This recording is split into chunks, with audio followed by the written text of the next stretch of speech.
What up? I said, what up? What's going on, y'all?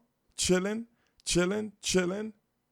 I'm bringing another episode of Game of Thrones, Season 7, Episode 3.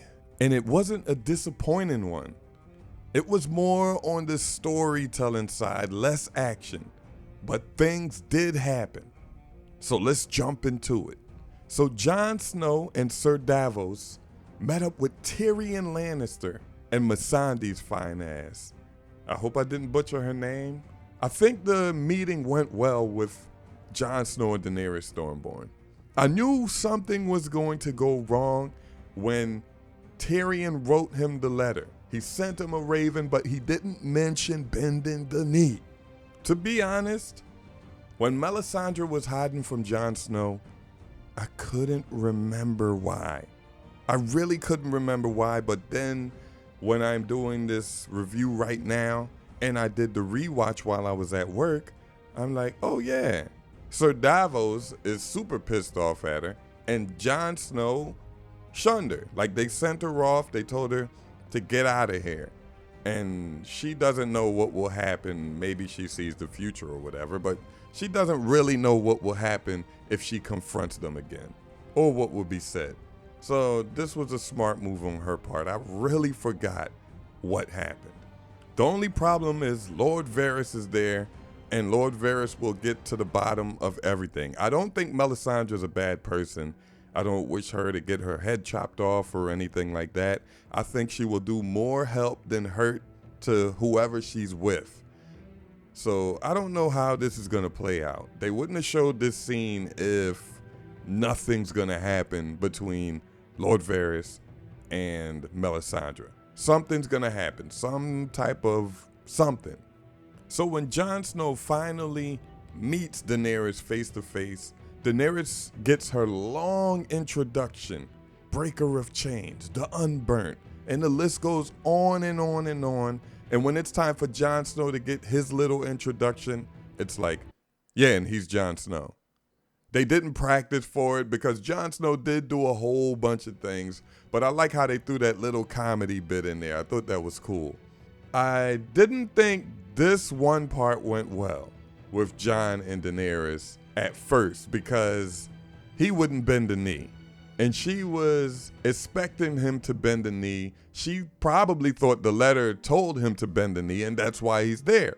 I knew that was going to be a problem. I don't remember if I brought it up in my last video, but I knew that was going to be a problem. Somebody at my job pointed that out, that it was no bend the knee in the letter. But overall, she said he can get the dragon glass, so that was the main reason he was there. I think he's going to join them in battle and be one of their biggest allies. But here's the thing. It's only 2 seasons left. What do you think will happen first? Do you think they will battle against the Night King and his army? Or do you think they will overthrow the 7 kingdoms? Remember, the name of the series is Game of Thrones. I don't think the Night King is the main priority on the show. It's definitely a major priority, but I don't think it's the main priority on the show. What do you think? I think they're gonna defeat the Night King first, and then they will get the 7 kingdoms. Theon Greyjoy gets found, gets pulled out of the sea by the other surviving Ironborns. He turned back into bitch Theon, into Reek, because he was fighting when Euron raided them, but when he saw Euron, he turned back into Reek and turned into a bitch and jumped over. Usually the Game of Thrones isn't predictable with stuff like this, but I think they turned him into Reek for a reason. So everybody could get mad and then he can turn around and be a hero. Let's see how this plays out. I don't know if he's going to turn around and be a hero. Somehow he's going to be the one that kills Euron Greyjoy. I just think somehow he's going to kill Euron Greyjoy. Euron Greyjoy gets paraded through King's Landing for the capture of the head of the Sand Snakes. He's getting kisses blown at him, and he's just this superhero. These same people were throwing stuff at Cersei when she was getting marched through, and she's the one who's the head of the Seven Kingdoms, and she's the queen. Now these people are getting stuff thrown at them. I just think the civilians in King's Landing are the most confused people in the face of the earth. More confused than the characters on Power. But back to Euron. He has her gift. I knew her gift was going to be something like a sand snake or something like that, but I never mentioned it. One of my friends said her gift was going to be a dragon. Oh my goodness. I said, come on.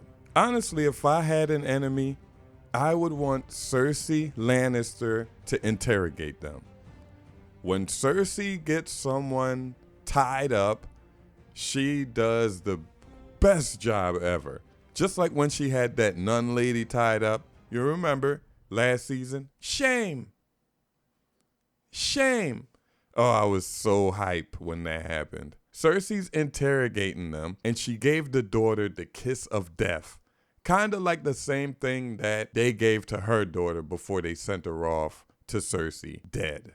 This episode, there was a reunion at Winterfell. I really wanted to see a reunion to warm my heart, just so I can smile.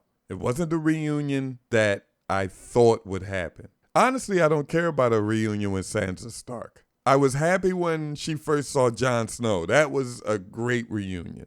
But I need Arya Stark to be in a reunion. I would have settled for Arya Stark meeting up with Sansa Stark in the reunion. I would have settled for that. I'd have been like, oh yeah, Arya's back in Winterfell. I would have rather seen Bran meet up with Jon Snow than Bran meeting up with Sansa Stark. Like, they didn't really have that crazy connection. I just remember Jon Snow being in there with Bran and stuff at the end, you know, when he had to leave. I remember stuff like that. I thought that would have been a warmer reunion than Bran and Sansa. And I didn't really like the way Bran was talking. He was like, I am not a three-eyed raven. I just didn't like that performance. For some reason, it takes a lot for me to say I don't like something about Game of Thrones, but I didn't like that performance. But here nor there, Bran is back in Winterfell, and he has a story to tell. My boy Samwell Tarly, I almost forgot about this whole scene, this whole scenario here. My boy Samwell Tarly cured Ser Jorah of Grayscale. So that will be another reunion. You never know with Game of Thrones, they might kill him before you even get there, but that will be another reunion. Daenerys and Ser Jorah. The Maester right here is giving Samwell the rundown, and Samwell is like, oh, this guy likes me. And then he just puts him back on slave work. I love it. I have to wrap this video up. To make a long story short, Grey Worm and his squad took over Casterly Rock.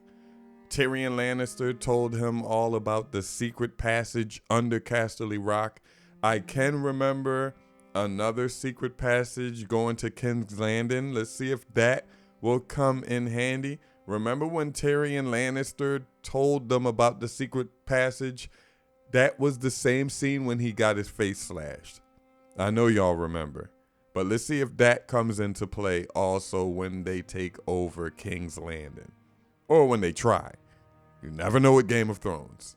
But while this is happening, Jaime Lannister and the whole Lannister army, the main army, sacrificed Casterly Rock. They said, you know what, we can give up Casterly Rock, but we will assault the Tyrells.